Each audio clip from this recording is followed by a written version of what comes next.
Tottenham Hotspur are back again after a boring international break. And boy, am I ready for Ange ball.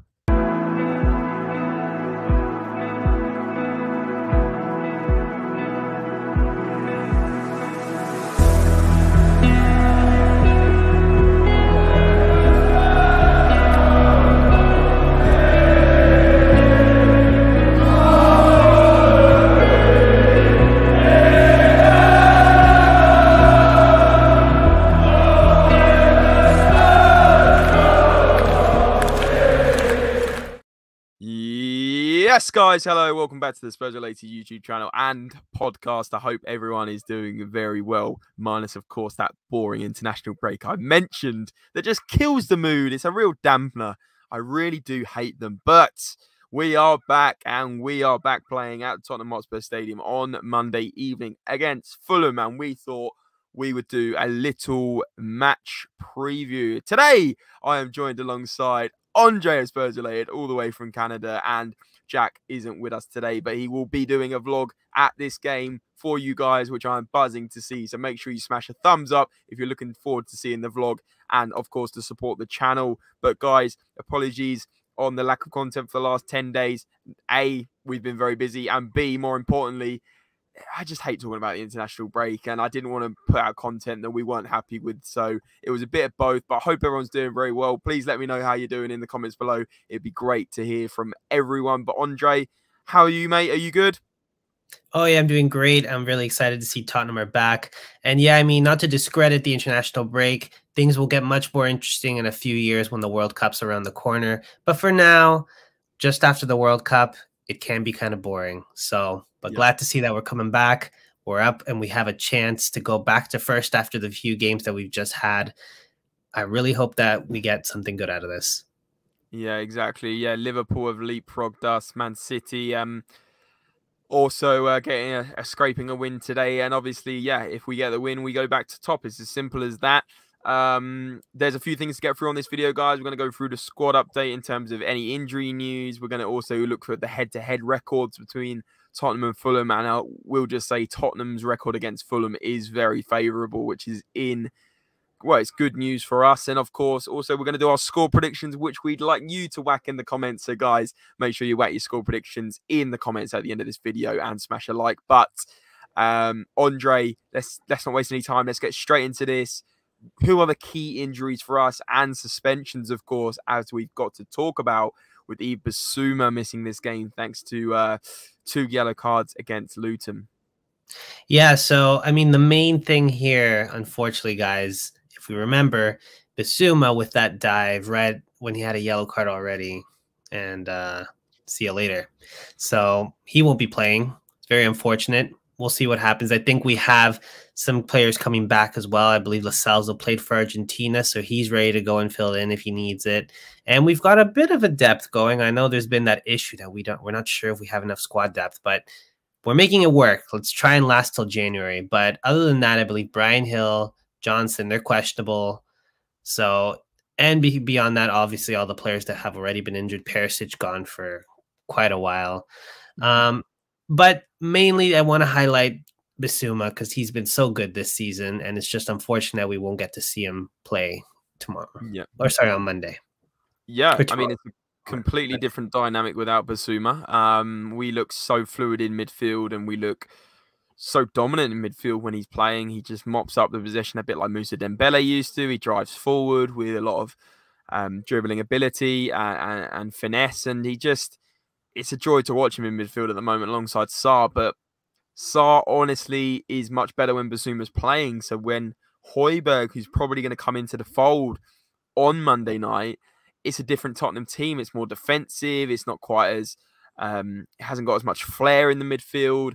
And I feel like we won't necessarily struggle. However, I think Fulham's key strengths are actually their midfield, because they have, in my opinion, their best player, Paulinho, in the midfield, their Portuguese central defensive midfield player, who, if you remember, guys, in the January transfer window, in the summer window, was literally so close to joining Bayern Munich, even did a Bayern Munich media day in Bayern Munich kit, and Fulham thought they'd lost him, and now he's stayed at Fulham. I believe he signed a new contract as well.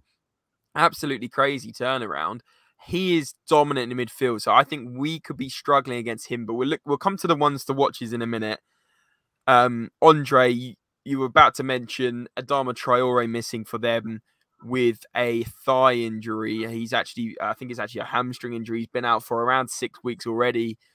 And I think this is, obviously, we don't want to wish any injuries on anyone. That's not good. But in terms of the game, Fulham missing Adama Traore for us is good because we always seem to struggle to defend against Adama, right? Yeah, I think that, it's a blessing in disguise for us, at least. I hope Traore feels better soon. But yeah, I mean, he's a strong guy. He's a fast guy. And I think Udogie would have had a lot to deal with if Adama Traore was going to play. And he might have snuck past our defense because let's be honest, we've gotten better. We're still a little leaky sometimes. Definitely a bit more discipline is needed on that front. But to not have him play against us is good to see. He's been injured for almost 40 days or so. Yeah, that's it. Yeah, 7 weeks or so, 6 weeks. Yeah. Also for the Fulham, Adarabioyo is actually injured. The centre back we were actually linked with for the whole of the summer. He's one of their best defenders.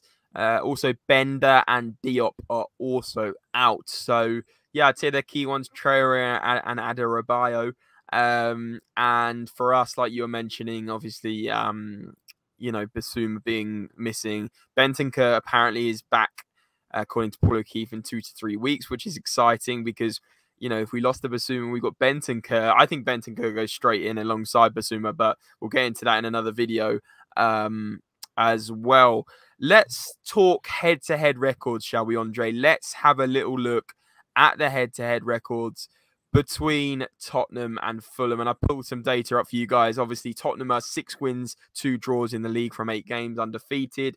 Fulham, a little bit of a different story, had a bit of an up and down start to the season. They beat Everton, then they lost to Brentford, then they drew against Arsenal, which I think is a good result for them. They then obviously beat us in the Cup, which was a very irritating loss, which is the only loss in the Ange era. And then they got thumped by Man City 5-1. They then beat Luton, drew with Palace, and then beat Norwich in the EFL Cup, and then lost against Chelsea at home, and then beat Sheffield United. So really, really yo-yo sort of form from Fulham. And in terms of the head-to-head record, actually, as I was mentioning, a very favourable Tottenham record against Fulham. The last time we actually lost against Fulham, I believe, was the 17th of March, 2013, right, in the Premier League. We've beaten them once, twice, 3. That was the Cup, so we won't count that one. 3 times, 4 times, and then a draw. 5 times, 6 times, 7 times. So in 8 Premier League games, we've won 7 and drawn 1. We are undefeated against Fulham since 2013. That's our 10 years. Of course, Fulham have been in the Championship for a few of those, but it's a very favourable record. But we can't forget, Andre, they beat us in August in the EFL Cup. So they beat us on penalties. We were awful that day. It was the worst I've seen Tottenham play for a long time. And we made a lot of changes that day. We made 9 changes, but I think on Monday it's going to be a very different Tottenham side that goes out there, and I think we are much stronger than Fulham, and I do expect us to get a result. But Andre, let's talk about score predictions. Let's go straight over to it. Like I said, we've got a very favourable head-to-head record against Fulham. We're flying in the league, and they're very much yo-yoing in terms of their form. They lost to Chelsea at home, which I think they'll be disappointed with in terms of not even scoring. I think Chelsea are leaking quite a lot of goals. Obviously, they just drew 2 with Arsenal as we're recording this. But I think Fulham, they've missed their talisman up front, right? Mitrovic, he was fantastic for them for a number of years. They're without Alexander Mitrovic. And now they look up front at the likes of Jimenez or Carlos Vinicius, who, of course, was once a Tottenham player.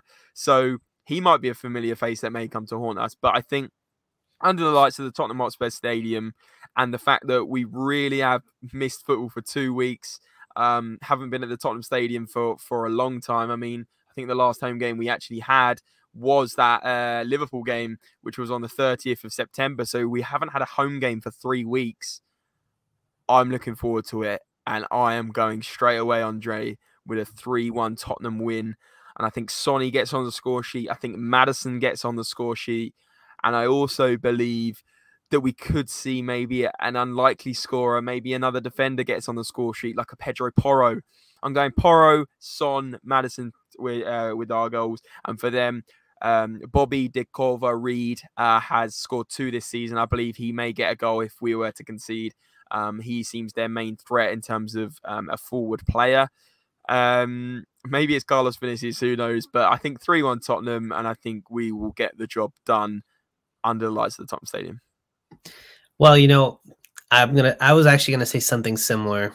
Actually, probably the same, because I think that Tottenham are on fire right now. I think the Tottenham side that Fulham faced in the Cup was a different one. Yes, we have to make some changes now, but a lot of the players that we normally put on the side are going to be playing. They're going to actually be wanting to leapfrog. You know, I really hope that this isn't the end of this sort of moment. I know that sometimes around this time when we have been playing very well, we tend to drop off, but I don't think Ange is going to let that happen. He has a very positive way, a positive, constructive criticism, I feel, when he's talking to these players. He never wants to put them down, and he wants those players to feel like he trusts them and that it's okay to make a couple mistakes, because we're not going to give up and we're going to keep going. So going off of that, I feel like we're also going to win a 3-1. We might be 1-1 at one point, but we're going to come back and win 3-1. I think Son will 100% score from Maddison feeding him. I think Maddison will score, and I think one of our defenders will also score off a corner or something like that, because I feel like something that Ange's system has seen a lot is that our defenders push up as well when needs be, but there's always someone to cover. So, and we tend to always pass up. We don't try and pass down. I've seen videos where Ange gets pretty angry when we're passing back down and we're not trying to create opportunities to just push up and keep that pressure going. So I think they won't be able to handle it, because some of their more, I guess, at Fulham's, some of their best players are injured. And I personally think Carlos Vinicius is going to be the one to score, because this is sort of his moment to sort of be like, hey, look, you should have signed me, you know? Yeah. But you're going to do the Mbappe celebration like he did at Marine when he scored his hat-trick. Yeah, exactly. I could see that happening, and I mean, good for him if that's the case. But yeah, I mean, this is a Fulham side that could have had Carlos Vinicius, Adarabioyo, and Traore, all who were linked to be like players with us, and they're not. They're with Fulham. So only 2 of those will be against us. We'll see what happens, but 3-1.